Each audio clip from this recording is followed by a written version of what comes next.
Lovely afternoon. All of you, welcome. This is Game Plan on 99.7 Joe FM. I'm your host, Fentio Tahiru Fentio. We are on from now till 3 o'clock. Welcome to the show. Game Plan is your most authoritative sports talk show on radio right here in Ghana. Welcome aboard. The show is streaming live on Facebook, also live on Twitter Spaces, as well as on YouTube on the Joy Sports handle.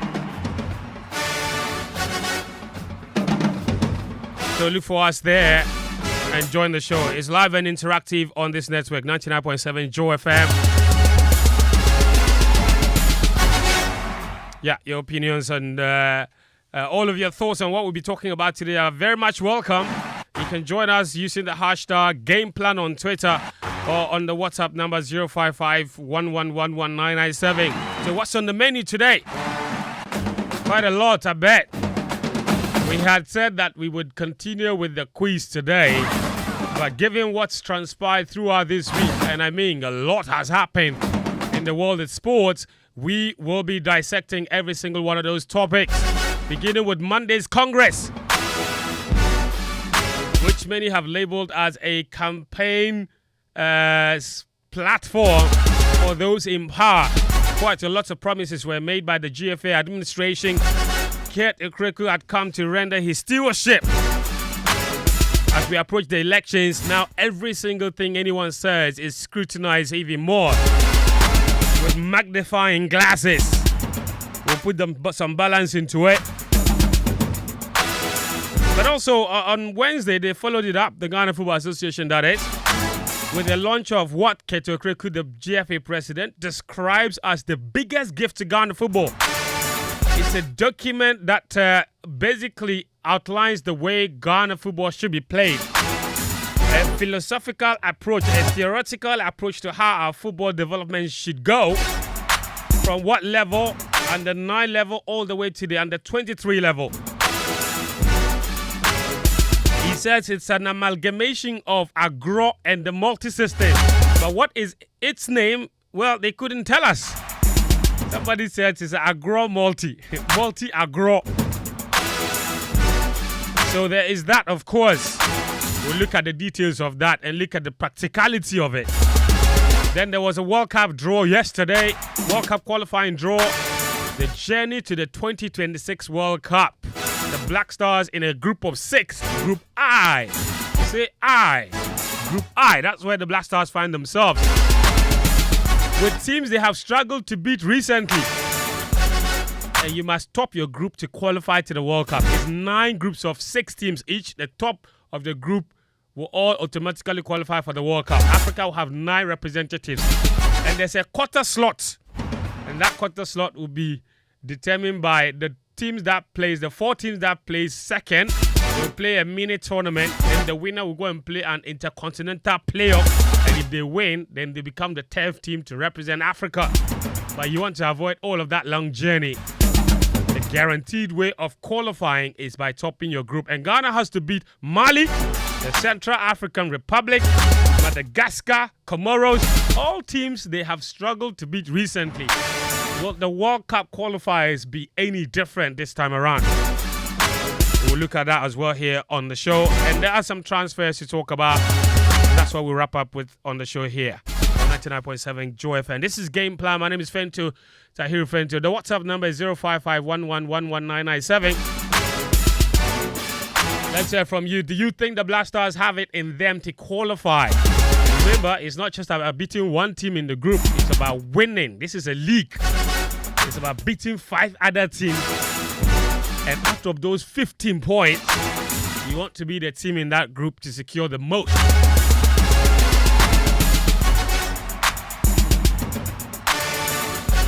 Yeah, that's a lot, huh? That's actually 30. What, 5 teams, 5 times 3. Yeah, 15. Huh? 5 times 3, 15. Plus another 5 times 3. 30. 30 points available. That's a lot, too. That's 10 games. 10 games in the group in order to qualify for the World Cup. How many points can the Black Stars get? But more importantly, can they amass more points than all the others? That's what we're talking about here on the show today. Good afternoon and welcome.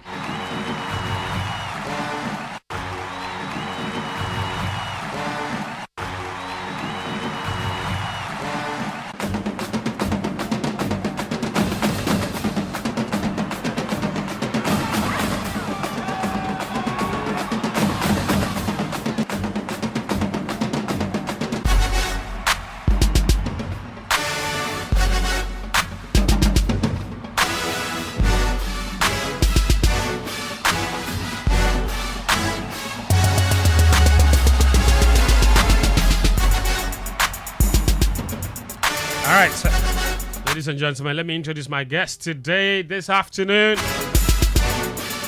And of course, as the regular guys are here, Gary L. Smith, Sichofe Philip Achirim, Daniel Cranting. And today on the show, we are joined by Abini Shadow, Black Stars team manager. But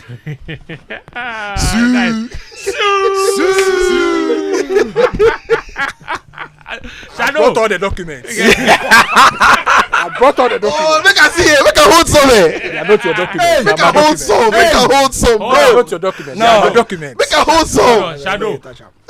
You've come with a couple. What documents do you have? Three different books. You have your diary. You can see the diary here. Then you have the DNA. The new National Bible And for you have football. the elite training project. I have both soft copy and hard copy. Oh, guy. I came prepared. You are handling a national document like some national security document. It is a national treasure. You know that you were there. The greatest gift to Ghana football. You see how people were scrambling for it. Even you were all over the place. You see, this is the life I don't understand. You've launched a document. The media are supposed to help push whatever it is that you put in that document, and not necessarily the details, but the agenda itself. And we need to understand the agenda. Right. We need to understand the philosophy to help disseminate the information and help all the stakeholders. Hold on, let me finish. Okay. Come to my studio. Let me finish. This is not the GFA. This is not Twitter space. This is not the GFA. And it's not Twitter space. This is not Black Stars Camp. Get yourself over there. You understand? But you should have told me you were also prepared for me. You should have told me. But I'm saying that you've come holding the book, and this is the first time any of us has actually seen this book in physical copy. The guys say make cannot touch the thing, sir. You say we will not touch him. See the way Gary the chain body from. It's only Danny. Danny is the only person. Only Danny. But on a more serious note, at the launch, you saw the way they unveiled the book. In fact, Holy Communion. Holy Grail. No. Hey, Daniel, Holy what did Grail. you See. He said, small boys. Then they hold that thing like they covered it with some this thing. Ghana flag. Yeah. They were walking. Be careful. Be careful. Fence. Then they got to Harry. Then Harry removed Put it. the Ghana flag. US listeners should be aware that this thing was planned. You told me about this No. 2 days ago. But please but put in a disclaimer. When You it comes planned to this script, how you are going to describe how it was. You planned it. when it comes to Please let Keche, them know. Yes, When it Keche, comes to Keche. Yes. Ket Simeon Okraku's administration, when it comes to Keche, Yes. they know how to do it. Yeah, now the money let's package something. Let's do something on a day. You know how we call it. From his days from the FA Cup, the time he was the chairman. Yes. When it comes to Keche, You know how day. you know how they call it. Skirmishes. Small skirmishes. But on a more serious note, They carry that thing like Holy Communion. I'm happy to be It's here. good to have you, bro. To be in the midst of my brothers. The only thing, Yes, my to have people. the only thing missing that day. Was the halo. My brother. You know what? Then they will be spreading the smoke. Then they And then the chants. The incense. You know that we planned this. Have you forgotten? You told me about this 2 days. What do you call it? The Turin shroud. Yes. Yeah. That shroud. Yes. Which is rumored to have been what Jesus was buried with. Yes. That's how they unveiled the thing. I'm telling you. I'm telling The you. problem is it is the savior of our football. Yes. Ketocracy calls it. False in the script. Anyway, I mean, He welcome. says Thank you. it's the biggest gift to Ghana football.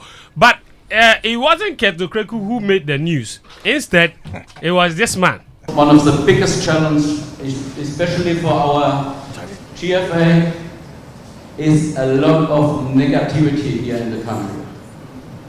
I would beg all stakeholders to implement such a thing like this, to help each other, to be positive. Media people, there is too much negativity. Everybody talks about football. Give solutions, be positive, work together. Sports Ministry, Ministry of Education, our GFA, private sponsors for football. We have to come closer together to get these things done. All right, so that's Ben Harlepert. He says we talk a lot in this country, and most of the talk is negative. He says let's talk positive things into our football. It will bring sponsors. It will bring, and he says our football, we have to all be positive. So a rallying call for him. He said we should give solutions, okay? And the solutions to our football is not what? Let's ask it. The solution to our football problems is not to defame people. The solution to our football problems is not to forge documents to mislead the public. The solution to our football problems is not about NDC and MPP, because football goes beyond political affiliations. That's right. So that's Ket. That's not the solution to our football. In fact, if that was the solution to our football, he, Ket, would have done what? Because what we all forget is that by virtue of where I sit, I hold the files to everybody who has worked in the football ecosystem. I can use same to defame people, to malign people, and most importantly, to tarnish the greater good of our football. But that is not the way, and I will not do that. Okay. Yes. DJ. Yes. I'm mixing. I'm mixing the voice. I'm mixing the voice. But you see, I like, this is my all-time favorite voice from Congress. So I'm going to play it again. Because what we all forget is that by virtue of where I sit, I hold the files to everybody who has worked in the football ecosystem. I can use same to defame people, to malign people, and most importantly, to tarnish the greater good of our football. But that is not the way, and I will not do that. I won't do that because I love Ghana football. So that's from Ket. To those of you who are using and forging documents to malign and defame people, stop, because that is not the way. Because if that was the way, Ket could have done it easily because he has all the documents. Quick! He has all the documents. Quick! You know what?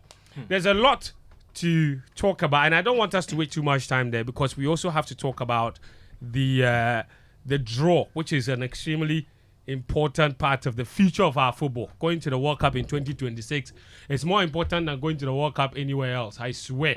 I swear. See, if What is this? I swear, 2026 World Cup of all. See, if you see, let me tell you, 2026 World Cup Destiny changer to be co-hosted by the United States of America, by Canada, Mexico, you see, and by Mexico, who add Mexico. It is it doesn't matter, please. Don't worry. The 2026 World Cup is the most important World Cup in the history of Ghana. Do you understand me? Bro. The football players, see, please. The ministry can increase the bonuses for them. They can do bonus agitation. Who support them? My brother. Just qualify. My brother. Just qualify. 2026. United States of America. America. Please, the fans will even do susu and contribute to the bonuses. Just as long as they qualify. Just qualify. Just qualify. Just 2026 destiny changer. Just qualify. Just qualify. No, my brother. Game changer will do it. That's it. My brother. Game changer will do it. My brother. See Chofe. Game changer will do it. My brother. On here World Cup next year, game changer. They be game changer. This is the first time where the World Cup means more to the fans than the people involved.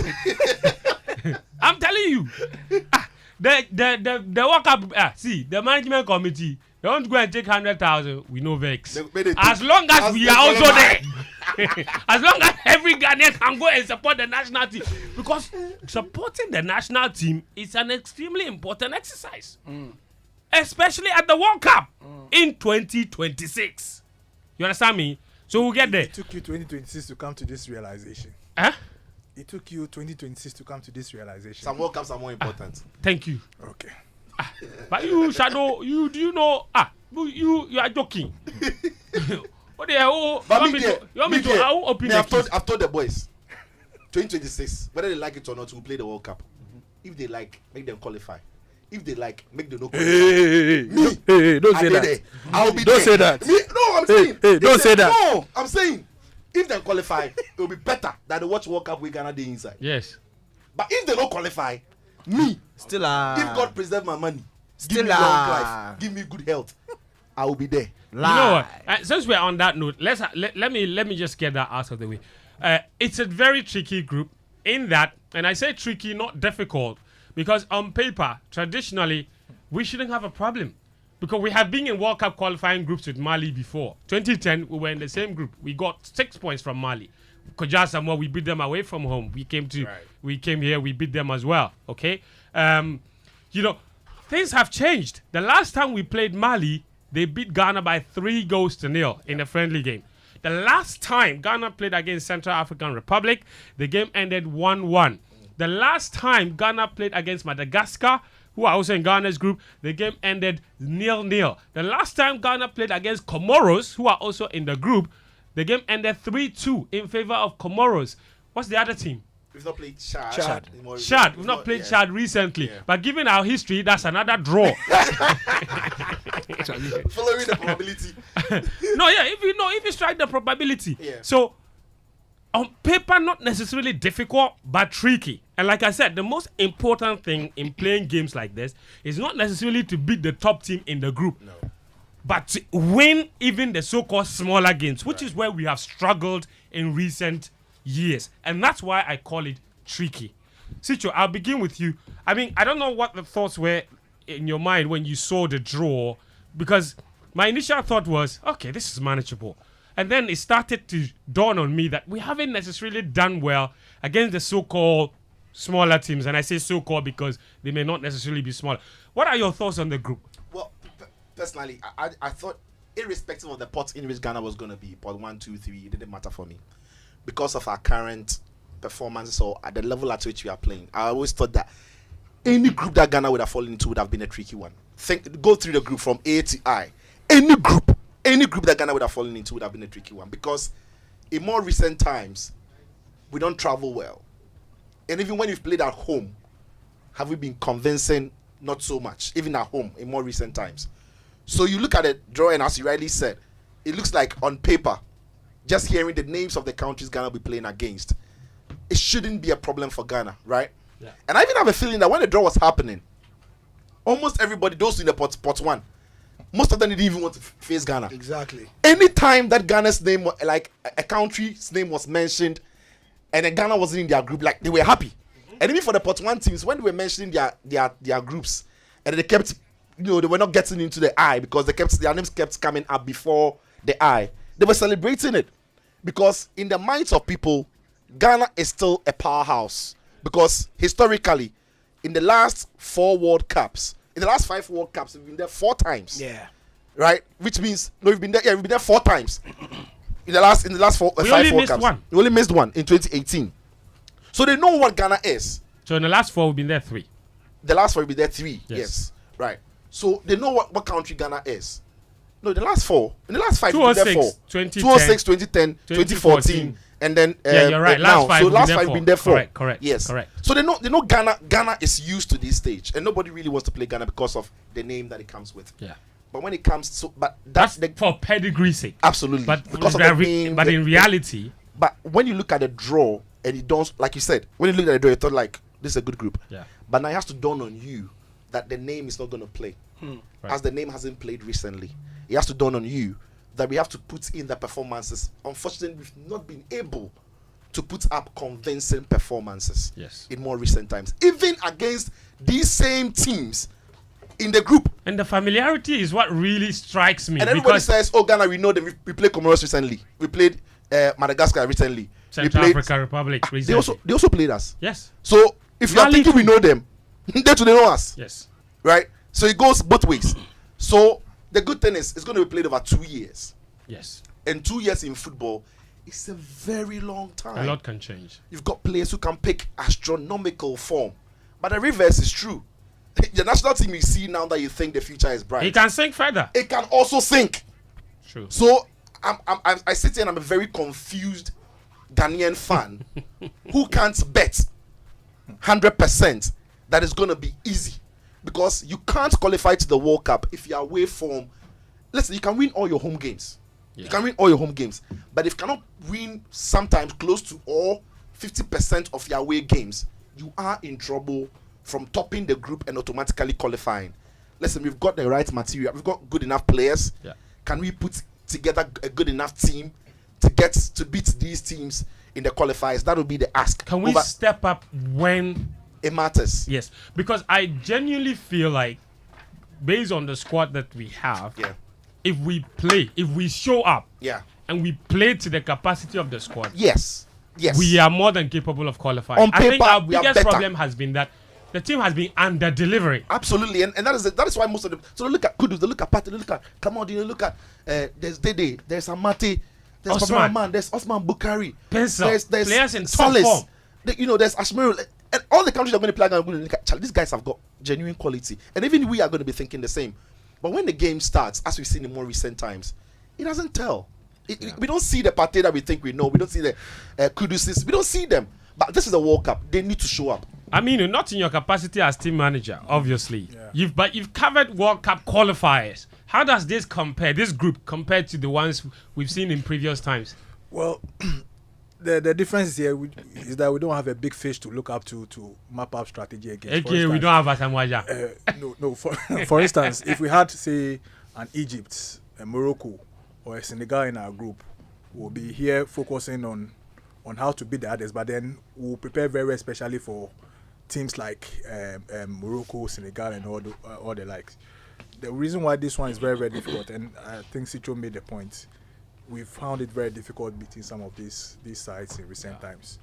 For me, my first impression was that perhaps it's divine. Perhaps we are being given an opportunity to correct the wrongs in our recent past. Okay, if we are going to make it to the World Cup, it means that we need to get results against these teams.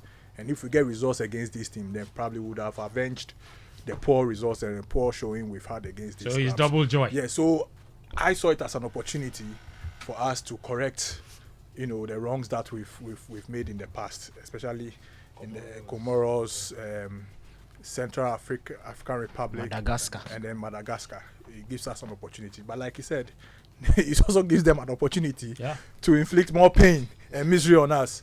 So I feel like Mali would be feeling very confident. They should be. But because their record against Ghana recently. The reason why I want us to also feel confident is that at all levels.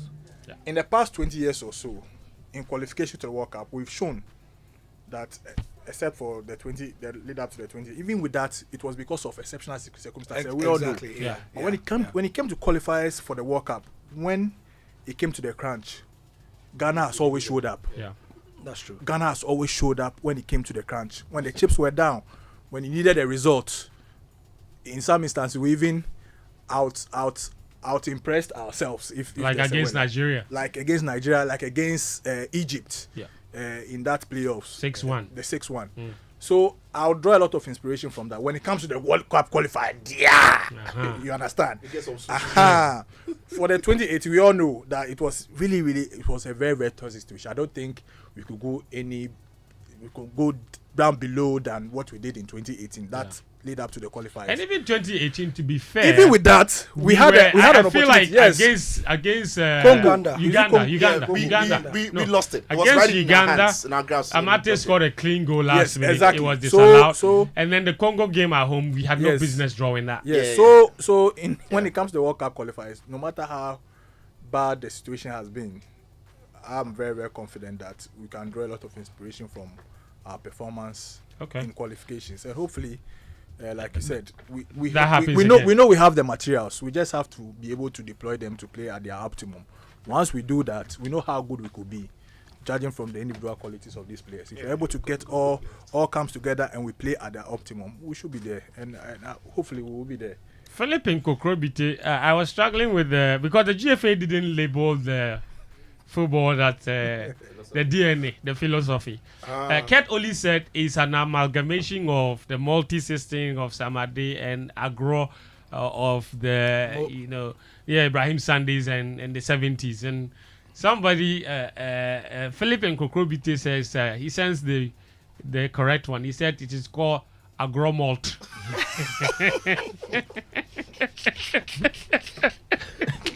The GFA didn't name it, so now it's open. It's open. In fact, I'm asking game planners right now, what name should we give our new football DNA? I gave you a hint. That the GFA did not name. Huh? Multi-agro. Please, the people say they don't like multi-agro. Agro malt. Somebody says agro malt. Agro malt.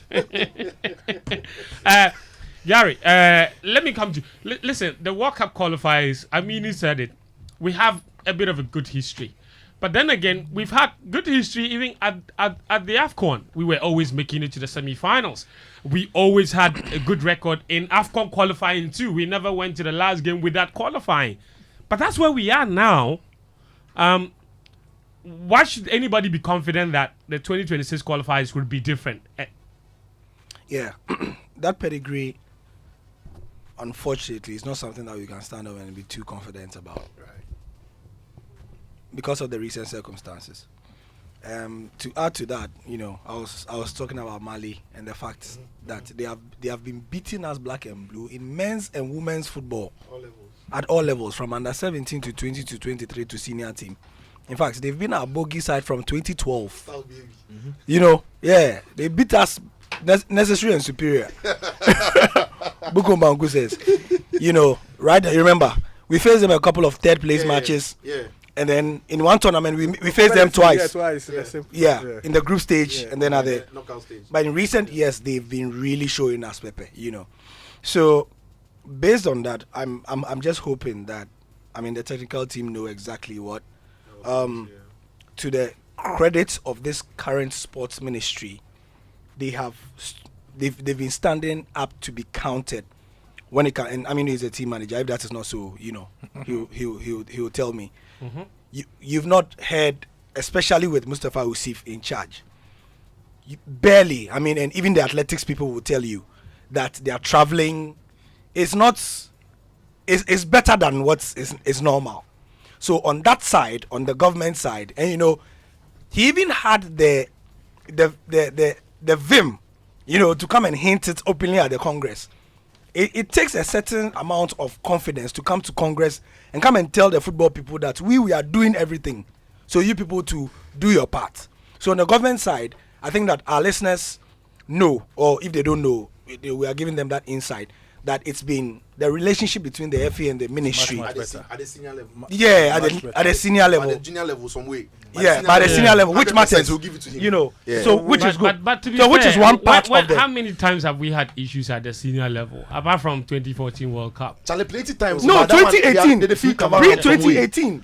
Jan had to charter a flight. I think 2006, 2010. They were but they I could argue that we didn't qualify for 2018 because the issues were at the senior level. Yes.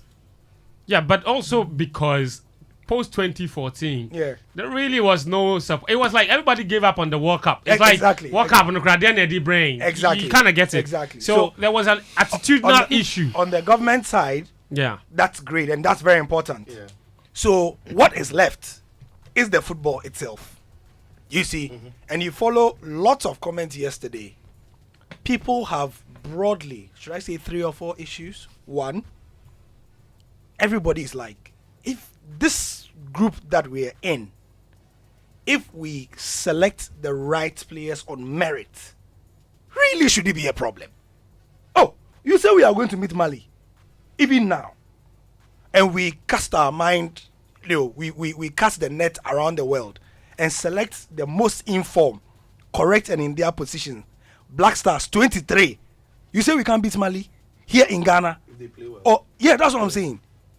And we can't If Mali 2 collect, if Mali 2, you're not better than them. that's I was coming to it. I'm not saying that we are better than them. If Mali No, 2, if they also do same, no. that's what I'm saying. If Mali 2, if Mali hold 2 on. bring all their best 23, No. Mali they play ball. No, Mali they play ball. Malian players, Brother. No, they even in No, Mali. no, it's not even that, Danny. It's not just that the Malian who players beats in Mali? Europe. Who beats Mali in the playoff to the 2022 World Cup? Tunisia. Yeah, Tunisia. yeah. You see, it is not that Mali they can assemble. We do have some decent players. But They you have do the you quality. assemble? But They have quality. Gary, are we forgetting so soon that we're going to play against Nigeria? What didn't people say? Oh, Are you we forgetting see- so soon? you see, unlike So this thing about no. I'm just buttressing the point that this thing about okay, it's good you can assemble quality and all that. But at the end of the day, football has its own story. Oh. But you see, even before the Nigeria game, Yes. when was the last time Nigeria beat Ghana? Yeah, Nigeria's record against Ghana is They very don't. good. But Mali, you don't have to go to. Fent, you were CK pa- went there and did agro and took 3. Fent, you were part of In Qatar. the people who were mentioning the names of the Nigerian players Yeah, I was part where of they were the playing. Yes. The front line alone, and you were just opposing against our defense. How are we going to cope with them? but we did. You were putting shivers down our spines every day. When I saw a tweet, then my heart was all over the place. How were we going to? How were we going to survive? You defied the odds. We defied the odds and we qualified. You see, The record is there. It's clear. So that's what's gonna happen It's again. clear. in I'm not saying 2026. necessarily that's what's going to happen. as all I'm saying is let me that. just finish by saying, as Amajan said, what? And I like his summary of what he said at the draw. He said we've been consistent, and it's like we have become used to the World Cup. Yeah. That was a very interesting to say. Yeah. You know, and that if people at home are very expectant. Yeah. But are people at home expectant like that? No, on a more serious note. think You they see, are. one thing I know is that For 2026, Ghanaians are yeah. expectant. For 2026, and they pretend like they don't care. That you don't care. That's the Don't thing qualify about this. Especially for 2026. They're pretending like they don't care. But if they don't qualify, this team is dead. People will pretend like they don't care until we don't play well. Oh, but in more recent games that Ghana has played, we've gone into the game thinking Ghanaians don't care. They are not even watching. But when the game is ongoing or it ends, then you know that everybody was watching. If you like, It's not when it's do ongoing. space. When the lineup comes out. Then you know that everybody's You interested. know the good thing though, the good thing that I picked up from all these things is that at least for once, it's just like in a Nigerian situation. Ghanaians are prepared to shelve everything and put everything into our qualification. Yes, Which is very, very positive. because for the first time, everybody, is very, very no, positive. because for the first time, everybody's self-interest will be saved if the team So qualifies. I'm happy. I'm very, very happy that at least Gary, this notion yeah, of the just disconnect wrap won't up for me. Yeah, so yeah, for you think we have quality if we assemble the right players? Exactly. Probably home and away against Mali. That one day I'll leave an XX there. Home and away against Mali. I'll leave it. But if I have to put my head on the block for, if we organize everything, we should be able to, match the others boot for boot. That's what I'm saying. Right. And the Central African Republic coach, he says what? Danny, what did he say? I put the thing on the group. He said they are targeting the playoff. So you see, that's very interesting. Eric says, to be honest, this is Eric on Twitter. It says, to be honest, the Black Stars can qualify from the group if the GFA stop the politics and allow the coaches to call the right players who deserve to be in the team. All I'm saying, bro. Yeah, that's why I had to read that message. Because that's the message you're sending from across. the World Cup. Yes? As for the AFCON, I won't go there. That one I also believe in it. But from the World Cup to selected our recent them. qualifiers, has not been the 98% or 99% of the players we've called have deserved to be there. To be there. Still, we know they sit up. So it's not like they've called some players. You have a point. Yeah, So it's yeah. not like some We've called our best wildly players. talented players have been left out. Yes, we've called our best players, and even the players. Maybe some one or two be. And those that we were calling for them to go to the World Cup, maybe the only name would be Pencil. Yeah. But when the boy has come to play, he started the last game. He said be some way. So it's not like we've left. No. He's making a good and point. it's true. I want Ghanaians to move away from. I want Ghanaians to. That's not the problem. The problem is not selection. Yeah, the problem hasn't been selection for a while. Especially under Chris Hughton. He hasn't necessarily So there are been two selection. types of selections here. Yeah. Squad selection and Starting 11 The starting selection. 11 staff has been okay. Still. So why are we not playing well? Is it tactics? It could be tactics, it could be players It could be underperforming, Sun it could be like Is I it told you. motivation? Like I told you last time, there's something about the Black Stars that we need to work on. The team manager is here. She tell the team that we need a psychologist, not one, maybe two. I have a genuine feeling that when the players are put on that shirt, They are afraid. they are afraid. They are playing within themselves, and they are under some immense pressure from somewhere. Because nobody can tell me that the ball Partey played for Arsenal, the ball Samet played, the ball Joseph Pencil played, And the one they played at the World the Cup. ball Jordan played for Roy Hodgson. The ball this guy Edu played in La Liga. When they turn up for the Black Stars, the boys are playing within themselves. They are playing scared. They are playing anxious. Nobody wants to make a mistake. Maybe we also have a role to play as people. Even outside. Kudus. Yeah, maybe we are putting too much pressure. When on you it. go to Maybe. Real Madrid, Vinicius Junior is under pressure. I'm just making Rodrigo this is When you point. go to Brazil, they are all under pressure. You know, because when you go to England, I mean, I think before you come in here, the advantage here is the research you did. You know, in Yes, this I've new spoken age about of this new before. media. Yeah. Look, we also have a role to play in helping our teams perform. Let's not kid about it. I'm not saying they are professional; they should be able to deal with pressure properly. But if we have a way to help our team by way of, you know, easing the pressure on them, and even when things don't go well, even in real game situations, you know, let's try. Because in few times where I've just done a cursory observation of our performance, in times where we didn't really care about the results and we're all up for it, pumped up for the game, everybody was whipping in line in a certain direction, we've delivered. Like Nigeria. Like Nigeria, we had issues. No, but before Our team was underperforming over a period of time. Yeah, but We before had all these- Nigeria, before Nigeria, even we were there was saying a the same situation where things. the squad wasn't released and people poking but- for. But others were so speaking you're against. saying that's what I'm that- saying. no, Before even- Nigeria, no, the point I'm making- that withholding the squad the point I'm situation, making- didn't that in No, itself put pressure on the the point players? I'm making is that, but even with that, we found a way to whip up support. And the mindset of the country, I wasn't here, but I could feel it wherever I was. I You felt see, it. I mean, wrong. what The you are point- forgetting Thanks, though, yeah. no, what you are forgetting though Yeah. is that I tell you right now, Yeah. Ghana against Nigeria is a self-sell. Yes. No, but It first, is. first, the thing is, It for is. Ghanaians, before and post game, the reactions are different. On the match day, they will support you. Yeah. Before Nigeria's game, most of the Ghanaians were saying that Ghana won't qualify. Yes. Ghanaians were saying that maybe some were skeptical, saying that we cheated South Africa to even qualify from the group. Yeah. Nigeria have got so many players, they'll beat us home and away. Yes. Yeah. Ghanaians But were when the saying game it. started, But we when wanted them to win. When the game started, Yeah, we but you wanted see- them to win. What we need is What- we can't control Yeah. what I our people agree. will do. Let's deal with what we can control. What can we control? We can get people to psych our players. True. So team psychologists. We went to the World Cup without one. We still travel around we without can, one. We can do So we all the need psyching, but that. also what I'm also saying, if there's something that we can do from our part, of we the ones who are supporting. So like what? We should stop.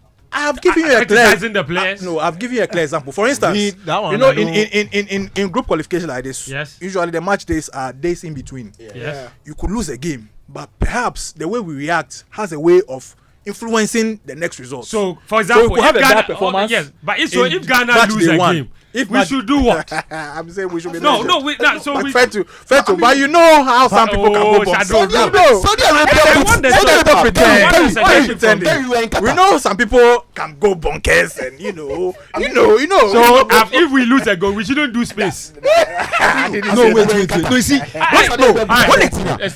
You know exactly what I'm talking about. Let me bring in Daniel now. no, you see, you might think it's a joke, but it's serious. When it comes to this Black Stars team and abuse, there are 3 players who take the abuse. It's not everybody. It's true. It's 3 players who take the abuse. Jordan, Baba Rahman. Rahman, Baba Rahman. Yeah. They take the blame for everybody. Partey is never abused. Partey is never abused. Kudus doesn't get it. Kudus doesn't get abused. Nobody does. Kamaldeen, the rest of the guys. You if and they- Kamaldeen, So if that they one I are, disagree. no, I don't abuse. There's Not criticism abuse. and there's abuse.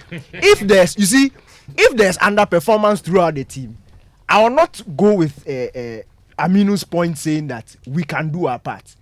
If Jordan is underperforming and you say that maybe because you people insult him too much, I may agree because it's Jordan Dede and Baba Rahman, and we know. When the lineups come out, when the lineups come out, even before the referee do pay, Jordan and Dede are already trending. At call up, they should get out. We don't like.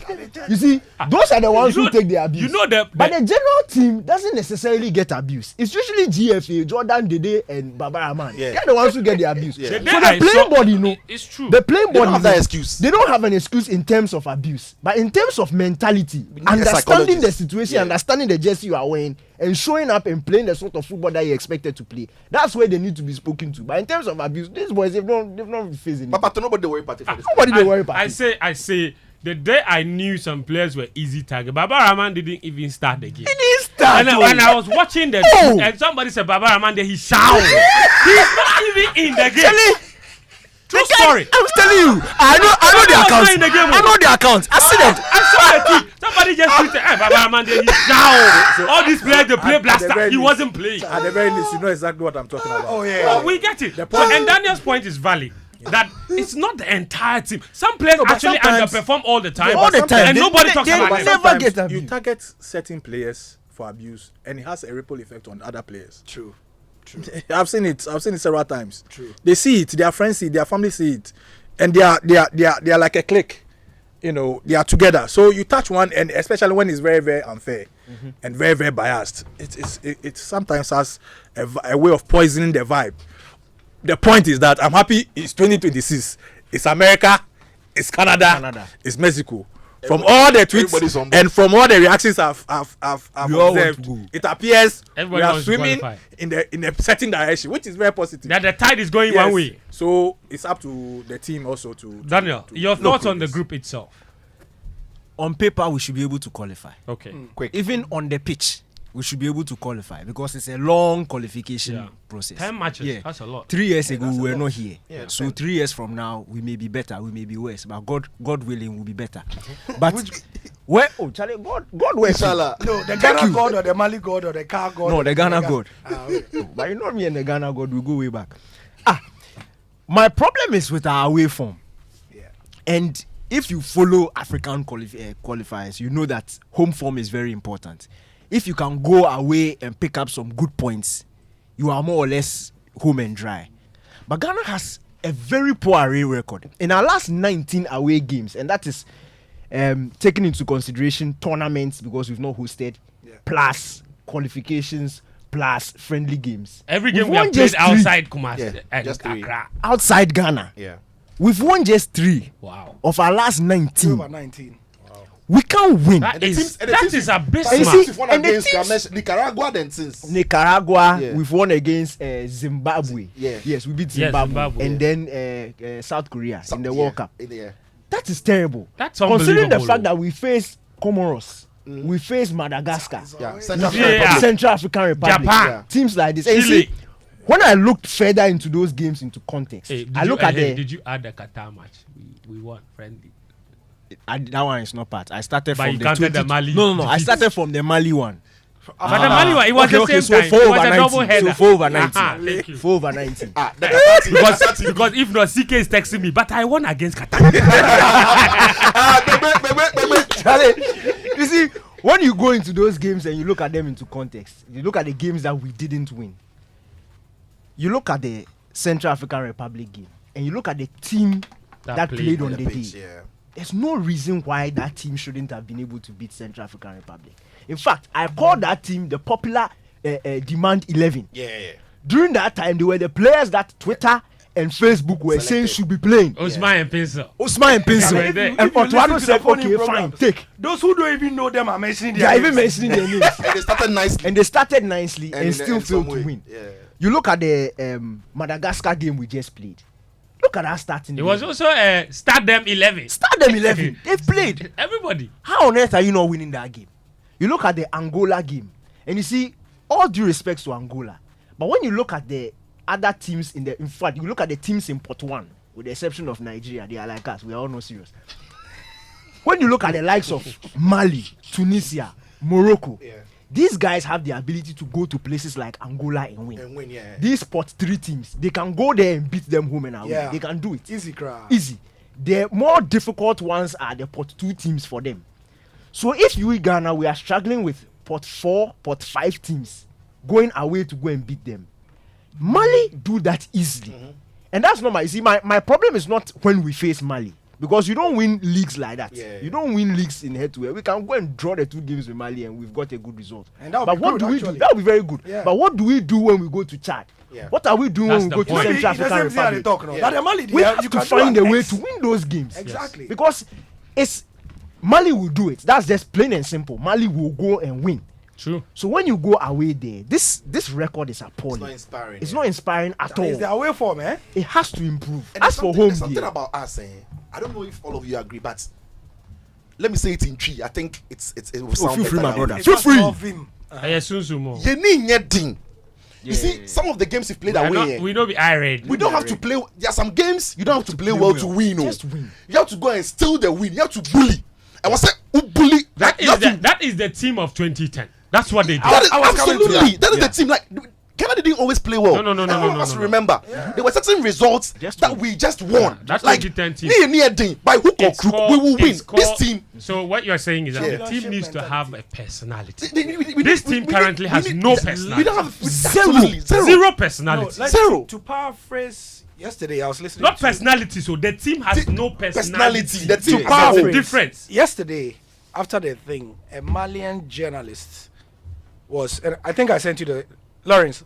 I think I sent you the quote about the Malian journalist to add to the story. He said in Mali, the fear factor of Ghana is gone. they're not afraid. They're not afraid of Ghana. No, they're not. They're not. But there they is beat us. something They beat beat us. us all the No, time. and you see, that has stemmed from U17. they now have a U20. culture at beating us Yeah. everywhere. That's where Burkina Faso have gotten to now. Exactly. When they catch us in the backyard, they will beat us. The way we don't respect Nigeria, but other people they fear Nigeria. Exactly. Anyway, guys, thank you. This is Game Plan on Joy 99.7 FM. We're having a conversation about Ghana's group in the World Cup draw. Let me take you through the other groups, and we'll quickly touch on them because the other groups are really, really difficult as well. Nigeria and South Africa in the same group. My word, that is. Piano derby. Oh goodness! Piano versus Afrobeat. That is always something. That is always something. So, it's one of those things. So, let me just go through the rest of the groups. It's 9 groups overall. There are 6 teams in each group, and the top of the group will qualify automatically. As I explained, Africa has 9 automatic places. There is a quarter place, and the 4 teams that will finish second in their groups, the top 4 teams that will finish second in their groups will play a mini tournament. The winner of that mini tournament will then play an intercontinental playoff. Long things. For that remaining slot, if you can get it, then Africa will have 10. If not, then it's the 9. So Group A has Egypt, Burkina Faso, Guinea, Bissau, Sierra Leone, Ethiopia, Djibouti. Daniel. But you're asking me this. Who do you think will qualify? No, everybody's pick is Egypt, but Burkina Faso are a real. Egypt will qualify. Wow. Okay. Senegal are in Group B alongside DR Congo, Mauritania, Togo, Sudan, South Sudan. This is pretty straightforward. Probably the most. They straightforward. celebrated when they got a group. Yeah, Senegal. Probably the most straightforward should- group. Yeah. Because DR Congo are no longer that good. Yeah. Group C, Nigeria, South Africa, Benin, Zimbabwe, Rwanda, Lesotho. Difficult one. Very difficult. Difficult because Nigeria sometimes also falter when they are away. Yeah. And especially And even against at- South Africa. And even at home, even even at home, there are times they just go off like. Yeah. Yeah, so they also it's a tricky one This for thing them. And personality, of course, Nigeria Benin will- are currently coached by Nigeria's former coach. Get it wrong. Who has there an you axe go. to Who grind? has an ask to grant? They've not finished paying him his salary. Group D, Cameroon, Cape Verde, Angola, Libya, Eswatini, and Mauritius. Gary. Say again. I don't know. I saw him. No. Pay attention. I'm paying attention. Group D, Yeah. Cameroon, Cape Verde, Angola, Libya, Eswatini, and Mauritius. It shouldn't be too difficult for Cameroon, but They they go by too some for slack. they They having too some somewhere, serious yeah. issues right now. Some was like by you too. No, they'll do Somewhere. it, but they'll use the last day. That's a good point. They're actually having some serious issues. They a are. couple of Division 3 clubs have signed a A petition, petition for Eto'o to for- resign. to force Samuel Eto'o to Yeah. resign. Yeah. And they say Samuel Eto'o has run the association down. They didn't participate in the Central African U20, the waffle thing that we played. Yeah, The yeah. sub-regional one. Cameroon couldn't send a team because they said they didn't have money. The association is broke. Samuel Eto'o signed a deal with a betting company to sponsor the league in Cameroon, and he's become an ambassador of the same company. And the clubs are up in arms because they feel that what he did is in violation of the FIFA Code of Ethics. So they also written to FIFA. They've not also written to They've FIFA. not written to FIFA, but they have also written to FIFA. I was asking, so they've also. No, they've there's not no written- There's no also. There's no also here. Oh, they've written to FIFA. Have they written to FIFA? No, There's no not yet. also They've here. not written to FIFA. Like, You didn't get the point I was trying to make. It's In one case, members Yeah. who are writing petition. Yeah. In another It's case, an outsider. we don't know who. it's we know a name. First name protesters. Shadow. We know a name. We In just our don't know. in our way, we know who. It's a Eh. whistleblower. It is in the books. No, but he's not a member, isn't he? Does he It have to be a doesn't. member? Why whistleblower has to be a I'm member? just giving you the. Yeah, No, references, we that's are all. I'm not. going I'm into saying the that it details. is inconsequential. A whistleblower No, it's doesn't have consequential to be. in the comparison with the one okay, in Cameroon. cool. That's what I'm making. No, but I just want to know. So in Cameroon, members have written to FIFA. They have Okay. filed a I'm not complaint. sure it's not a FIFA. It's not Oh, FIFA. they're They've written to FIFA. the Their Ministry ethics- of Yes. Their ethics. Yes, of the Okay. Cameroonian Cameroonian- Fecafoot. Right. Okay. The ethics To chamber. complain about Samuel Eto'o, and they also say that Eto'o, no, he himself, he's broke, Yeah, when and he- that he's living in a hotel at the expense of Fecafoot. That's why it's a problem. At the expense of Fecafoot, that he's siphoning association money and paying hotel bills because he's coming off a suspended 24-month prison sentence from Spain, where he was found guilty of the- image right or tax evasion Yeah. from his image right. So he's in Information all will be sorts asking. of trouble at the moment in Cameroon. Then my man, you don't get problem like that too. So why they stress? Samuel Eto'o, he hot It'll baskets. be Eto. I say my man. Your man no get problem. If Eto get these issues, Then- where is today? Then my man no get issues. Eto'o's issues No, my man don't get plenty. issues. So what I was looking for that you were saying where was my mind is I had made a few notes about the rest of the qualifiers. In terms of what the strongest group is, that would be Group B. Fent. Yeah. Group B, the Senegal group. Yes, we've gone past there. No, I'm saying you've mentioned all the groups. Not all. I went to Cameroon and then Samuel Eto'o came up. Okay. So I'm in Group D now. Yeah. Group. Group E Uh-huh. is where Morocco, Zambia, Congo, Tanzania, Niger, and Eritrea are. Yeah, that would be Morocco. Morocco. Zambia. That should be Morocco. Yeah. Morocco, Group Zambia. F is Cote d'Ivoire, Yep. Gabon, Kenya, Gambia, Burundi, Seychelles. Well, Cote that, d'Ivoire will struggle but Against I think- Gambia I think they will and- yes, get to yes. their- I think Gambia will pose a bigger challenge in this group To Cote than d'Ivoire. Gabon. Than Gabon, actually. yes. Yeah. Group G, Algeria, Guinea, Uganda, Mozambique, Botswana, Somalia. So Algeria are having issues Yeah. since they are not as consistent. Since their run came to an end. Since their run in came to an Cameroon, end. ah. Guinea Yes. two chance. They are what? Guinea to the chance. Yeah, true. So Algeria should navigate it. No, They Charlie, last if they day, don't last day. settle their internal issues, yeah. Let me just run through the rest of the groups, and Gary, you can share your notes with us. Group H has Tunisia, Equatorial Guinea, Namibia, Malawi, Liberia, Sao Tome. Tunisia.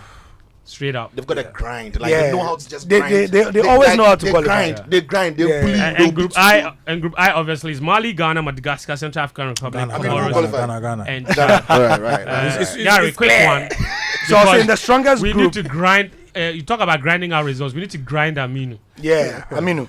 So Right. Group You B need is to the drive strongest. it. The one we said is straightforward in terms of based on the FIFA rankings. Right. Right. The lower the total and then the stronger the group.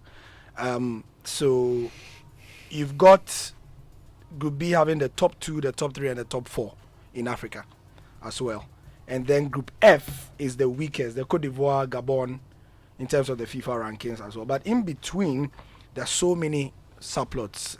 Tunisia seem to meet Equatorial Guinea in every qualifiers. That fixture is very. Yeah. That fixture is been common. And then, guess what? There's South Sudan and Sudan are in the same group. Yeah, South that- Sudan and Sudan. Yeah. Unless Wow. that one they That have is to, something. They'll play it Morocco. they have to use United Nations. No, that game they can't live for Ghana here because They you have can't to play move for away Ghana from here. there because yeah. So these are some of the subplots. I mean, and other things as well. Rwanda are looking at they would have finished their new stadium by the time the qualifiers reach the second game. Rwanda. Yes, Rwanda. They are building a new Is it the Amahoro. Amahoro? Yes, Okay. they are expanding it. But in the meantime, they've built another one in another city.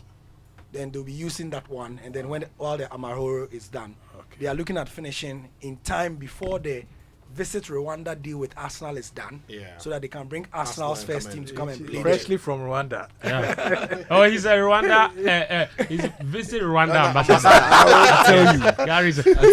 Ahmed Daku says some people are still sending name suggestions. Ahmed Daku on Twitter says Agromu stem. for how so like Italy have Catenaccio, Brazil have what Jogo Bonito, and Ghana have what Agromu stem. Agromu stem. How the English commentators mention that? Agromu stem. Agromu stem. Let me take a few messages, and lots of you have been sending in your thoughts regarding the conversation whether or not Ghana will qualify for the World Cup. This message here simply says, yes, indeed, there's too much talk in Ghana, and all right, so but very little action. Okay, good, thank you, no problem. Preman for lawyer. Baby Safo says, Fent, I mean, you should stop being disingenuous. Italy won the World Cup with the most negative country and media on their neck. He expects us to clap for Dede after that crocodile story about the penalty miss. Or was it Gary who kicked the ball for him? Interesting. Me what I do? People, maybe Safo. People vex. OP Zamani also on Twitter says, listening to the team manager of the Black Stars, I can conclude that he and the entire handlers of the team do not see the need for a team psychologist. I think Aminu hasn't said that. No, Aminu hasn't said that. He said he's concluding based on what Aminu has said or what he hasn't said. So I don't know. So if you talk problem, if you don't talk listen, don't assume. Eric, this is Eric Enzo Houseboy. Eric Ayimbisa on Twitter says, I think some players feel reluctant because their positions are secure and their positions are no-go areas. So we should do away with those players. The hashtag is game plan. The Twitter hashtag is game plan. The WhatsApp number is 055-11-11997. 055-11-11997. Let me continue. I have a comment here with some messages. Yeah, a message as well. Oh, okay. The Lalom says, we go bring back Mali them a fear factor. Make them see say no be fear factor with the take play ball. Yeah. And he says that. Even when it was 5 countries, we qualified now 9 countries. Holali Mosi says, Charlie Fencho, one of these days you need to bring Sack to the studio. This beat before the show is always fire. You're loud and clear in Tema, Newtown as well. More messages, quite a lot of them. This one is from Tojo from Tema Newtown. It says, Ket is the reason our football keeps going down. We were fortunate to have qualified to Qatar 2022 through our usual ways and means. He's a waste man. Hey people talk. Waste and means. Say you were there, when they were doing the waste of means. But let's keep the language temperate. Yes, very, very, very considerate. And stop calling people names. Let's just keep it intellectual. Hello, friend. I'm enjoying the discussion. This is Stanley Nachimota. Please remind Daniel Cranton that the last time we played Mali, our players were running away from the ball. The famous Patrick Akoto audio. When the ball or a pass is coming to a player, he was running away and hiding and leaving the ball behind. It was like Telemundo. Yeah, I remember that. Good afternoon, friend. To a quick correction, we didn't beat Mali home and away in qualification for South Africa 2010. We won 2-0 in Mali but drew 2-2 in Kumasi. Koko Ninja in Osu. All right, that's true. Thank you for that. This one said, good afternoon. I'm really enjoying Game Plan. It's my favorite sports show in Ghana. Gary, Sicho, and Danny, you're too much. Honestly, I least expect Ghana to qualify from the group. So keep my mind at peace. To keep my mind at peace, I've trained myself to be indifferent when it comes to supporting the national teams and the local teams. It seems we've not been learning as a country. No matter how long you run, if the direction is wrong, you will never get to your destination. Let's stop tickling ourselves. Ghana has the least chance of qualifying from the group, looking at the trajectory of our football currently. If they do qualify, I'll be happy, but I won't bet on them. The irony is that those in charge of the football in Ghana are not seeing anything wrong with the current trajectory of Ghana football management in the country. He sent us a really long message. You don't add your name. Okay, there. His name is here. It says, when other nations are intentional about football development, we are here doing try and error with too much complacency. Anyway, do some news on Real Madrid. His name is Dale. He's a Madridista and he's listening to us from, you guessed it, Spain. All right, let's take more messages. This one says, Nick CBG. He says, good afternoon. If Ghana stop inviting IMF players, we shall qualify. He says. This one says, hey, agenda is nice. Please, he says, Blasters need a Fenajan. Wait. Aminu says, what is IMF? International manufactured. I'm just is that right? IMF players. Internationally it was no. It's Ajimambadu who coined that phrase. What does it mean? He says IMF players refer to players born abroad. So players coming to give us aid. But they are Ghanaians. So I didn't know. So in football terms, international manufactured players or footballers, internationally manufactured footballers. But they are Ghanaians. They are Ghanaians. Okay. You know what? This is what Badu said about the IMF players. Just listen to him. Do we have a talent identification a department at the SA? It's a crucial question because when it comes to talent identification, they have some very serious things you need to look at when you want to bring players. Like right now that our league is messed up and we are not getting the players here, and we are on an IMF bringing players on board. When you go for the IMF players from Europe, we need them. They have talent, but you need to add serious things. One is socialization. 2, culture. And 3, psychological. That's right. It's academic. In fact, you know what? Point. Let me continue that voice. He explained those 3 things in this interview. Here. Socialization. Is he a person that you can socialize with everybody in this country? Because you know how our game is. Can he be socializing himself with them, with the country? 2, psychological. Have you heard what is going on in the country? How our football is managed? How people have that kind of zeal for the game if things doesn't go on well. That is psychological side. Then the culture. Will it fit in the culture that we have here? So it's not like the person is there, he's playing well, and that is it, you need to go for him. These are kind of petty things we need to learn from. Then you build your Ghana Premier League. You are so-called Ghana Premier League, you think one of the best leagues in the Africa. And when you are going to the national teams, all your players who have played well, go keen, best players, some sit on the bench all the. All right, so that's Ajimambadu. Very. Nicely into the DNA conversation. Oh yeah, it's very important. It's very important because I remember the Adam Kwarase. I had an interview with him where he talked about that, and he said it's an important element that was left out when he was brought into the team. There were so many teams that. Like so many things he wasn't familiar with, and there was nobody to really take him through an orientation process and say, this is done like this is done like that, this is done like that. So sometimes they can feel a bit alienated. On the contrary, Kevin Prince Boateng succeeded because when he came, he had a group of boys who helped him assimilate. There you go. And he immediately had Jordan, Andre, ACN, Sule. Yeah. And they helped him, just get into the groove immediately. So some people too, they can survive everywhere. Yeah, Gabriel, that's why I said guys. When it comes to Blasters, sometimes everybody and their agenda. Gabriel says the Blasters need a Fenajan to put pressure on the opponent's defense. My one Ghana, please. All right, Gabriel, thank you for your message. Hey, the message is plain to you. Yeah, I'm going to read them. This one says, as usual, Ghanaian sports journalists have started their thing. Everything is our fault. Can someone give me the quality we have in Ghana apart from Partey and Kudus who can make any first 11 in top European team? The rest we have are average players. Let's remember, Mali always beats us. Comoros beat us the last time we met them. Madagascar drew with us recently. If we don't take care, playoff safe, we can't make it. Godwin in North Kaneshi. You said you won. Godwin says we are overhyping the players. This one is from Nana from Peaceland. He says, please don't put the blame on supporters. If you have ever putting your whole self into a match that you are sure to win, then it turns the other way. You should understand us. If you sat there for ordinary Comoros to beat you, how do you expect me to feel? Nana from Peaceland. Thank you. That message. Thank you. Charlie, but that game, you know what annoyed me about that game? Tell me, my brother. At 2-1, then live in play. then you put Ghana to win because it looks like then 2-2. Then you are happy. Yes. You see the cash out, you ignore it. Yes. Then no 3-2. My brother. Oh. Hey yo, Charlie.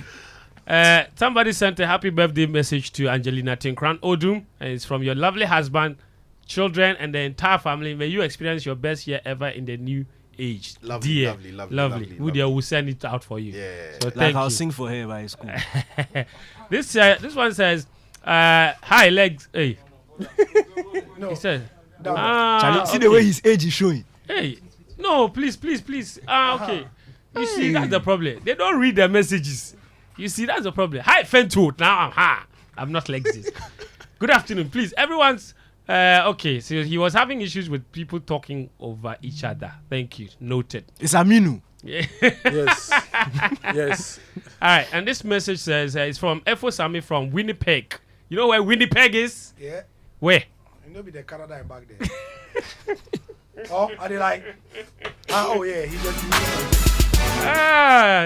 Yes, I think Winnipeg is Canada, right? Yes, Canada. Thank God you didn't ask me. He said, good afternoon, guys. I'm enjoying game plan. I think I said Winnipeg back. No, Daddy say what? If he say Winnipeg, back. Oh my goodness. Oh goodness. I see I promise. so Winnipeg. So Winnipeg. All right, guys. Let's. It's okay. Winnipeg. Winnipeg, man. Yes, Winnipeg. Winnipeg. What is it? I saw. You remember? I saw a tweet from a woman from Angola. Right. And she posted a picture on Twitter, and she captioned it in Portuguese, and she captioned it. Hold on. She captioned it. No, it's she. She captioned it. Metabong. And the angle of the picture and the message of the post. and the picture that she posted, she took the picture from behind. And yes, her back from her back. And then she posted, and she's overlooking like beach or something. Yes. And then she captioned it, Metabong. You the guy that obeyed him this thing. Wait, I mean, a certain lady has platinated on you. I think he's a bad man. But you see, that's the funniest thing about language. Yeah. You know, like in Portuguese, I didn't even look at what it meant. But I know that it doesn't mean metabong. So wait.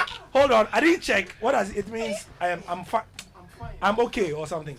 I'm fine. I'm fine. Okay. Yeah, because bomb is kind of like fine. Bomb, I get it. So metabong in Portuguese is I'm fine.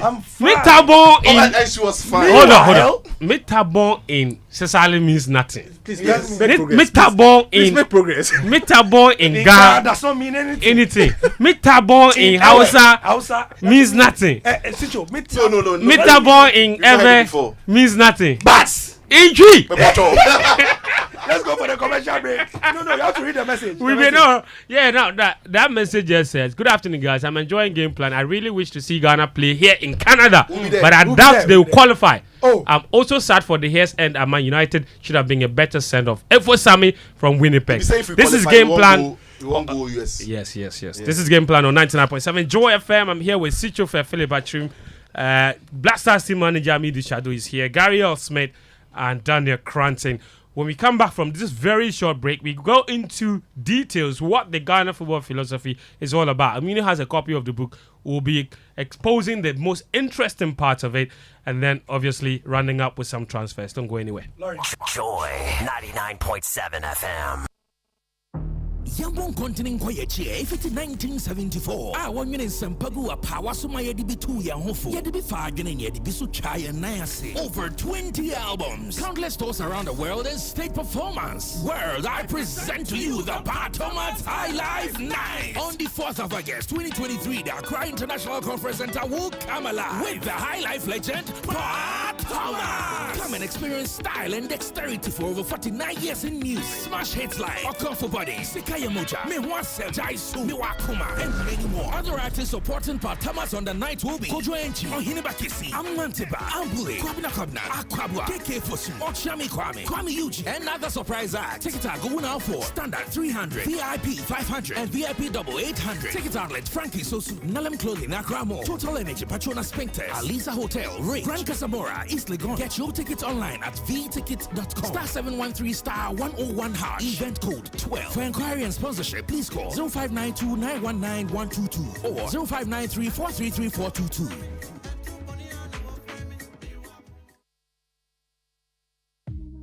Despite swearing never to return to the International Monetary Fund after the 16th program for a bailout, Ghana went back to the fund for a 17th program. The effects, a painful debt restructuring and aggressive tax reforms, have brought untold hardship to businesses and consumers.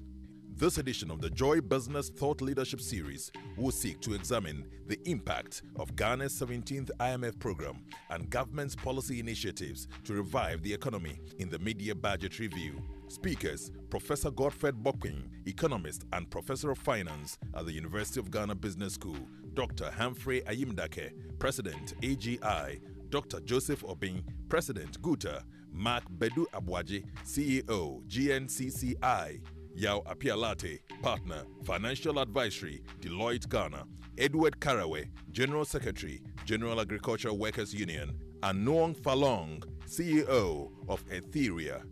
Date 18th July 2023. Time 1 p.m. to 3 p.m. The program will be live on the Joy News channel and Joy FM and all Joy Business social media handles. The Joy Thought Leadership Series is powered by Joy Business with support from Joy FM and Joy News. Joy 99.7 FM.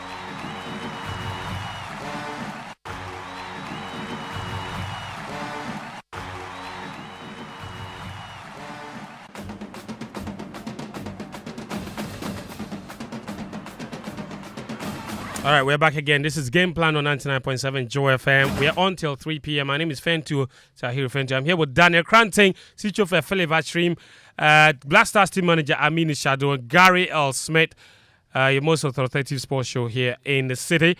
I've got a message from our good friend Oscar on Twitter who says that 2026, he says, hi Fentu, tell the senior journalists that the 2026 World Cup belongs to the next generation. If you're a senior journalist, go and get your visas now and don't come and compete with us in 2026. Interesting. And then this message says, if you have the opportunity to fill the starting 11, which players would you take for the starting 11 for the Black Stars? And very interesting. Joshua Okansi, he says, first, and can this group be Falao, but now the Jinyame. Interesting. All right. Thank you. Your messages are also welcome. Use the hashtag GamePlan on Twitter. On WhatsApp, the number is 055-111-1997. I'll read more messages a little later. 055-111-1997. Let me tell you about Duraplast, who's your guy. I mean, your oldie G for life, who's got your back at all times. Guess what? The rains are here again. And your reliable partner for quality plastic products in Ghana, West Africa, and Central Africa, Duraplast Ghana Limited, says, let's leave no chance to water storage. Get water tank, the only water storage tank with water level indicated to let you know the accurate water you have available. At Duraplast Limited, precision is a virtue we trust most, hence our consistency in providing you with quality PVC and HDPE pipes for accurate and excellent plumbing or electrical works, including drainage pipes for free flow of water without implosive blockages. So when we say 5,000 liters as well, it's 5,000 liters. All you have to do is call Duraplast Limited today on 0242 818 874 0242 818 874 for your water tank and other plastics pipe products, and you can locate them at plot number 1011 12 Dardiman Road, North Industrial Area, Accra North, or locate a distributor close to you for your authentic Duraplast products. Water tank, what a tank! Remember, where Duraplast goes, water flows. All right, Aminu Shadow, I'm going to begin with you. Now, on Wednesday, the GFA launched what they call the Ghana Football Philosophy or Ghana Football DNA. It's a book that basically compiles and makes a determination on how footballers in Ghana should be trained at age 9 all the way to age 23, detailing how our football should be played. And the GFA has a grand plan of implementing this over the next few years to try and put an identity to our football, a style to our football. And Ket called it the greatest gift to our football. I mean, you've been going through the book. I have not had the opportunity to go through it in detail. I was there for the presentation, and I have picked up a few points. But you just take us through what is in this document. Is it just theoretical work, or how does this make its way from the book all the way to the ground? Well, difficult. That's the difficult aspect of it, implementing all the great ideas that have been captured in this book. And I think we need to even correct the narrative. It's not going to take only the GFA. In fact, it's bigger than the GFA to implement all the lofty and good ideas captured in this book. For instance, I think during the presentation of the technical director, he mentioned there are aspects where you probably need like 5,000 mini goalposts. 5,000 mini goalposts to train. To distribute across the country. Yes, across the country.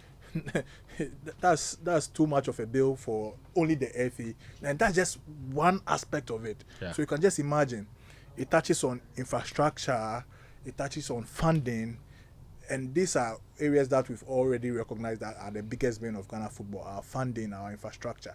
But then, this is something that we've all been yearning for.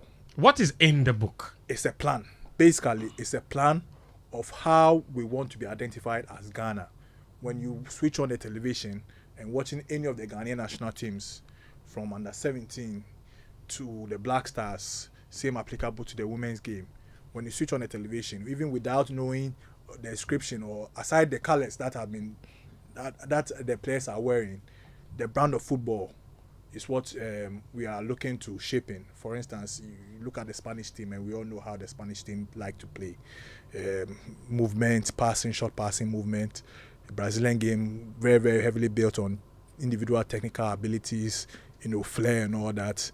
The Italian game, very, very tactical, very hard to break down. These are teams that we identify certain nations with, and this is what we are trying to do. There have been several areas. So where what will ours look like? Is my question. Ours, okay.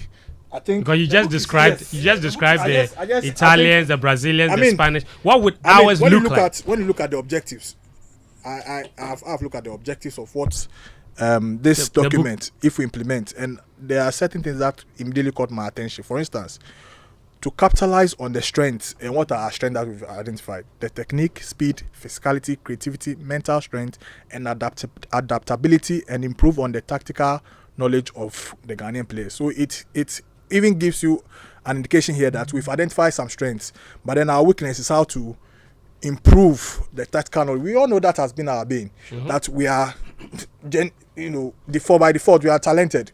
We are very strong. We have speed. We play with flair.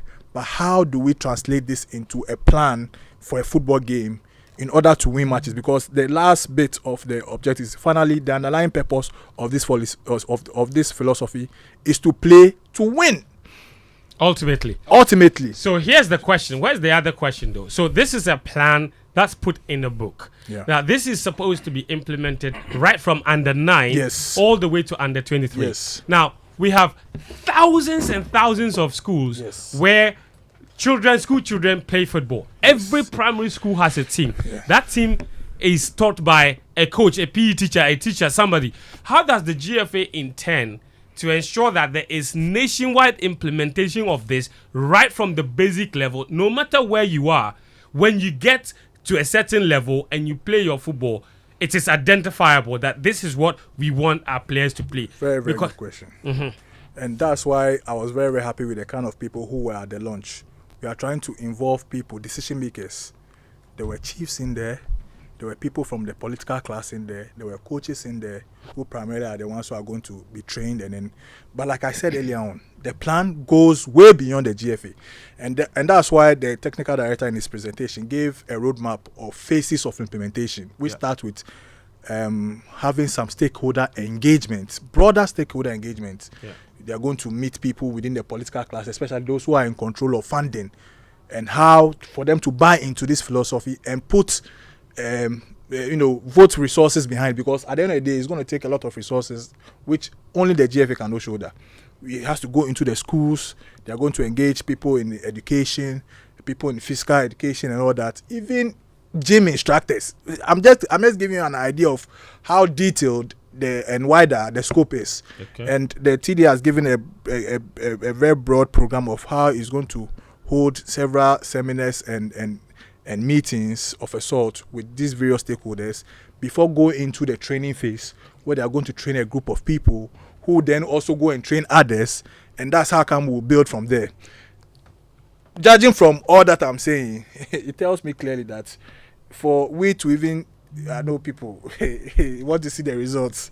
For us, first we have to be very committed to implementing this thing very, very well, and includes a lot. We need to cut out some of the bad habits that we've always identified. We need to put a lot of resources into training and capacity building. I've always hammered on this, and it has been highlighted by several of the performance of the national teams and all that. Mm-hmm.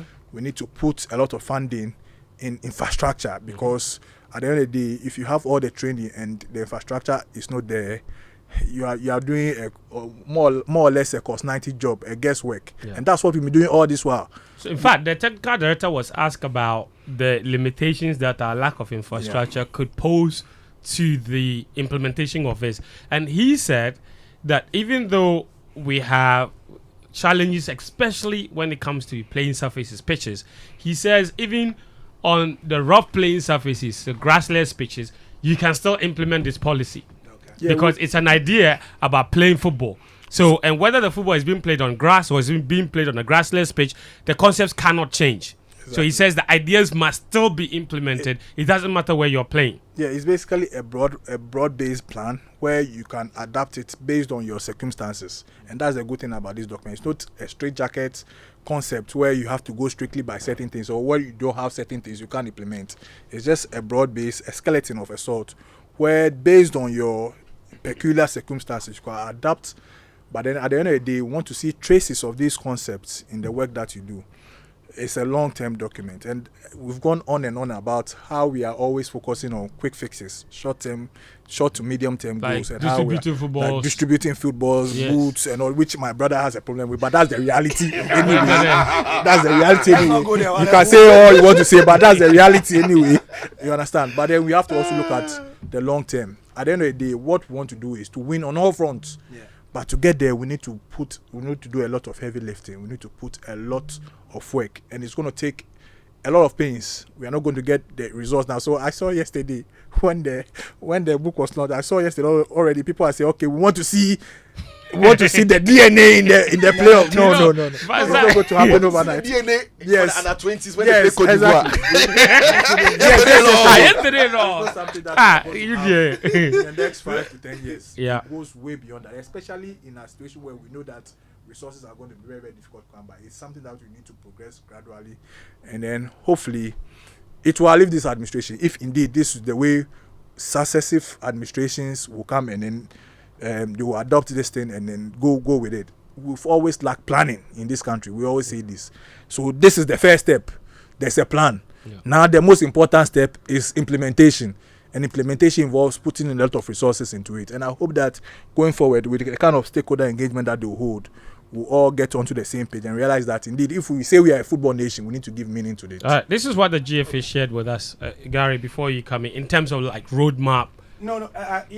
I'm sure questions will go around the table. Yes. I mean, we all want to interrogate a few things. So, you go. I've not finished reading the book, so if you ask me questions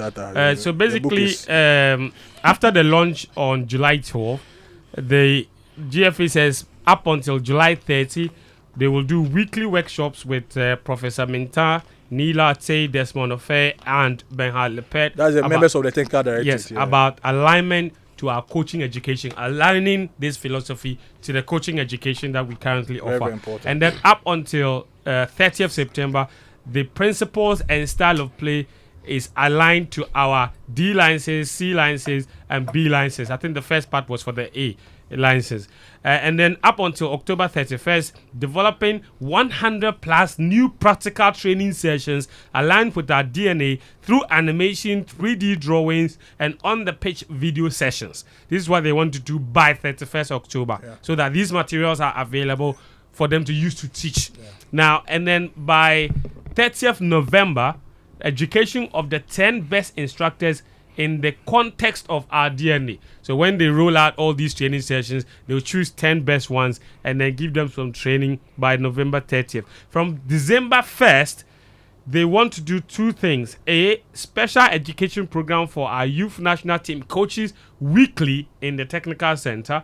And then B, instructors lead courses in all regions about the DNA to club coaches, private academies, and regional leaders. Now, the content of the courses will include A, why a DNA, 2, the principle of the game playing style, and then 3, the age differentiated training from U17 to U20. And this is what they came up with. I was there, so this is what I picked up. Okay, the education phases U7, U9, U10, U12, U11 will be the basic phase. Okay, then U12, U13, U14, U15, they call it the developmental phase. And then U16, U17, U19 is the high performance and transition phase. And then U20 to U23 is called the professional phase. Now, this is what the GFA says they want to focus on. These are the key elements. You know what stands out for me? Danny, 3 weeks ago. Yes. Oh, no. But clearly, this has been in the pipeline for a while. 2 years. And over 200 people I'm interviewed. thrilled that Danny gave a complaint about how our football is not following global standards. Yes. Yeah. To the extent that listeners will recall that Danny mentioned that if we are following the FIFA model, which clearly this is, this one under 17 is not the place where we should keep saying it is developmental. No, it's for winning. When we go for under 17, it's high performance and transition phase. When we go for under 17 AFCON, we are going there to win. Yeah. I mean, I have been guilty for about the last 10 years. You know, I've always sat on radio and said, oh, under 17, it's not where we should go. But per what we know now in this document, and even globally, by under 17, you forgo win. Inculcating the habit of winning. So I just want to say, for those asking what our DNA is, I think this is. I will give you a satisfactory answer of what the Ghana football DNA will look like. Okay. It says it will look like there are 4 movements of our football that will become identifiable. What we will look like in what they call the ball possession offensive. That is where the individuals and groups will have the ball in terms of the training, creating and scoring goals.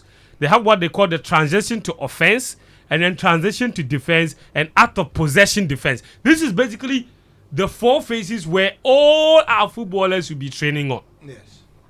What to do out of defense, out of possession, how to transition from attack to defense, how to transition to offense, and then ball possession offensive. What to do with the ball going forward. These are the 4 elements that they will be training the footballers on. So what to do when we have the ball. Question about when you turn on the TV. Yes. These are the 4 key things you should look for. So if they don't tell you that this is Ghana, you know that this is Ghana. Yes. So what we are doing when we have the ball. What we do to regain the ball, and what we do when we lose the ball, and what we don't. What we do when we don't have the ball. These are it's basically 90 minutes football. That's what happens. I want to ask Aminu something. In fact, somebody sent me a question I want to put to Aminu to help. And this is the question. It says that to call something a philosophy, it means it has been tested and shown some higher percentage of success. So has this DNA been tested? And if not, why wasn't it tested with some youth teams for a period before we adopted it? What I do know is that this is a research document and it was born out of certain tested concepts in the past. For instance, it inculcates the multi-system view of the legendary Samade, who used it to train some of the coaches, developmental coaches we have. They were consulted. So yes, some of the philosophy strands of it have been tested and have been proven to be successful at some point in time. We are just looking at how it competes with the modern trends of the game, just opposite to the scientific approach, and then maybe adapt it to suit the modern demands of football. So basically, that's what I. Gary, did you have something to say, Daniel? Yeah. No, just to add on to the question. I understand that it's been tested in the past, but football then is very different from football now. So I feel like what the question is trying to suggest is that when the document came out, and just to put some context, like the English DNA document, they selected some academies, tested it there before they finally brought out basically focus groups. Exactly, before they brought out the documents as a foolproof thing. So was something like that done, not necessarily using the examples of somebody. Unfortunately, I'm not a TD.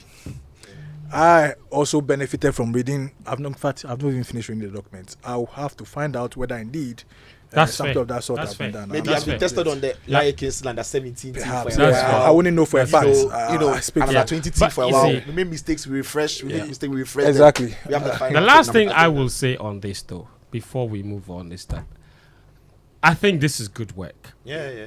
It is essential that we help this work. And for me, personally, I feel this is where the government must come in and take a massive interest in. Because to implement this from under 7 level all the way to under 17, I know the GFA have said that they want to create regional teams where this philosophy will be implemented. But I don't think that is enough. And that is vastly inadequate in implementing a philosophy. Because the whole country has to have an identity. We have to treat this document like a GES curriculum. Yeah, it has to be a syllabus. For sure. That is what it has to be in order for it to be successful. Because, like I said, every primary school in this country has a team. All the way to JSS, every single one of them has a team. Every single one of them is coached by somebody. Yeah. That somebody is more often than not a teacher. Yeah. Now, how can the government of Ghana ensure that these teachers who are coaching at these primary school levels, are coaching these 7-year-olds, 9-year-olds, how can they ensure that they are all aligned to this philosophy? The GFA can't go around the country training all the teachers from those schools. They don't have the means. They don't have the means. The government must step in. A close collaboration with GES will work, where the GES can collaborate with the Ghana Football Association, and then they can hold regional training programs for teachers from all of these selected schools. Perfect. They can even go as low as district level. The GFA doesn't necessarily need to be there all the time. They train instructors. Those instructors can go and train further. But ultimately, bottom line, without a shadow of a doubt, in order for this to be successful, we need GES to be perfectly aligned to this. Because one of the best places we can see this philosophy materializing would be at Milo Games, inter-school competitions. We want to see that these students who are 13 years old, 12 years old, 10 years old, that they're playing a certain style that is aligned to what is in this document. And what's in this document, it's pretty much the most basic way of playing football these days. Because our players, and I looked at the document that they did, they said, the TD in his presentation said that before they came out with the document, they interviewed over 200 people. Yeah. And they identified the weaknesses of the Ghanaian footballer. Among the weaknesses of the Ghanaian footballer, one, they always won the ball. Two, he said they have concentration problems. Yeah. Physically, he said their body orientation is always wrong. These are basic things that are taught. And these are things we need to start seeing at inter-school competitions. That's not GFA's job. They don't organize inter-school competitions. That's why I said it in my earlier remarks that this document goes way beyond the GFA. Yeah, and I agree. The GFA alone, in fact, the GFA alone, limiting it only to the GFA to implement will amount to a total failure of the document. I agree. It goes way beyond it. Traditional rulers who need to preserve, local authorities who need to preserve parks for training and all that, rather than selling them to real estate development and all that. It's all, you see, we need to buy into it. And that's why I'm very thrilled about the wider stakeholder engagement that they are going to have. The TD, the directorate are going to go on the wide, stakeholder engagement just so we still don't have a name. But it's good. It's good they've got. We'll get there. It's good they've got a document, right, for the stats, because for so long we've said so many things about finding identity and everything. Now, to engage these stakeholders, whether governments, GS, investors, whatever, if you've got this document, I've not read it. I don't know what is in there, but experts from our technical directorates have worked on this, and I can't even question it because that's not even my field. So if they put this document together, it's a good place to start. When you start engaging stakeholders, you've got something for them to have a look at. Because sometimes when you just speak the words, it's hypothetical. But when it's the document form as this, they call it codified. Yes, it's the document, everything that it makes sense. It's very structured. It makes sense. Somebody wants to know if there are references in the book because there are allegations of stealing from England. So that was the question That was the question I was going to when I raised my hand. I've not finished reading it. Yes, I got it. I got my copy yesterday. But so yesterday, when I first saw those allegations, when it was launched, I saw a few people in some WhatsApp groups saying they've seen it. So I went to the English document, and the English document itself referenced the origins of what we are seeing that has led England to win almost everything. And I mean bizarre references. Exactly. It's not stealing if there are references. No, they said that the European game has been modeled a certain way. The English game is typically what? Kick and rush. Yes, right? Very typical. Yes. The best of tiki-taka, ball retention, and they mix it all up. Yeah, cocktail.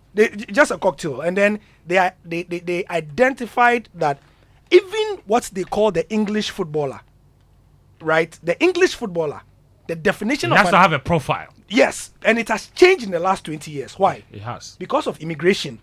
Yes.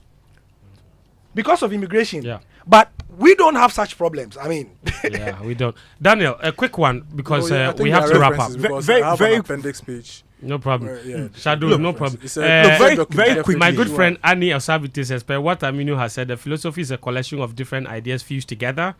I think so, yeah. Then that is not new, he says. You have a paper philosophy that hasn't been applied anywhere. That's a problem. Look, Daniel, briefly. Very briefly. And I don't want to sound like a naysayer, but you see, when it comes to documents like this and implementation, and you look at and you reference what others have done around the world, they start the stakeholder engagements. The government is on board. They know that when we do this thing, we are going to be able to properly streamline this thing across our school systems, across our academies. Now, this is where, for me, I feel there's an inconsistency. In the direction where the FA seems to want to go, based on what we heard from Congress, they say they are maintaining Colts football. The structure of Colts football is not heavily dependent on education. Yeah. So if you've brought out this document and you are maintaining Colts football, how are you going to implement it? Teach the Colts footballers these things. Because you see, in fact, Ghana's youth football structure is all Colts football. So there's no proper education there. And the calls were for us to get a document which is fused with education, as in mathematics, PE education, with GS education. With the GS education, with this GFA syllabus that they've brought out. But if you are going to maintain Colts football, where it's when the guys finish school, they come and play for 2 hours and they go home, and that is the direction you want to go. I'm not the one saying it. The GFA president himself said that they are maintaining Colts football. How are we properly going to implement this thing? Because I feel like you've already shot yourself in the foot before you started. Clearly, it has to change. The mere fact that you are maintaining Colts football doesn't mean you are going to maintain it in this format as we know it. Clearly, from what you are saying, and I've not read to that portion anyway, I'm very, very confident that we need to make adaptation. Even before the coming of this document, we all knew that we've been operating on a certain system which has proven not to be working. You can't keep sharing balls. Of course. That's what they're sharing of balls, my brother. So it will change. We need to adapt to modern trends. And it's an ongoing process which I'm sure we'll get to. News coming in. Benjamin Mendy has been cleared of all his sexual assault allegations. And there's a picture of him leaving the court and crying. My goodness. It's been a very tough 3 years of his career. It's been a very tough one for him. Dreams FC is going to Africa. Yes, absolutely. We should look into his direction. Breaking news! Breaking news! Africa-bound Dreams FC to buy Benjamin Mendy. Consider. What do you call it? Our good friend Seidu Adamu, Seidu has a dirty mind. He said the name Kolo Toure. I should ask Sicho what Kolo means. He's not correct. Seidu Adamu. He's not correct. He has my number. Theophilus in Adenta says, I wish the Black Stars would start building their first 11 around certain players like Kudus and forget about those old and weak players. I don't know who those ones are. And this one says, I think having a comprehensive working document for our football is necessary. I commend the FA. However, it may not only be on paper. Let's see the actual implementation and monitoring. Friend, don't forget, you promised us a quiz last Friday. Don't pretend you forgot. Tim Gary, we are waiting. That's from there. We'll have that quiz next week. And this one says, GFA must help the local coaches by enabling them to upgrade their knowledge of coaching. I think that is all part of the plan. Thank you so much. That's our show for today. And thanks.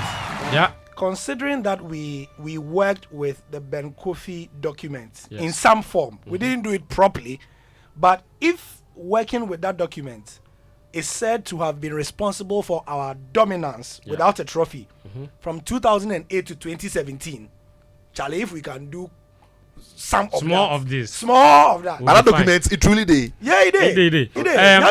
By the way, also 4 p.m. today, the Black Queens they start their journey to Paris 2024. They want to see the DNA in their play. They play against Guinea at 4 p.m. the first leg of the preliminary round of qualifiers. And also the U20 team, Black Satellites, have been knocked out of the WAFU Zone B competition. Normal. They drew 2 games and lost 1. It's a preparatory thank you so much. That's our show for today. Thank you, Aminu, for coming. Thank you, Sicho. Thank you, Gary. Thank you. Thanks, of course, Daniel Krante. My name is Fentu Sahiru Fentu. Show produced by Michelle Quayne. Social media from Lawrence and Karim. Until next time, take care. Bye-bye.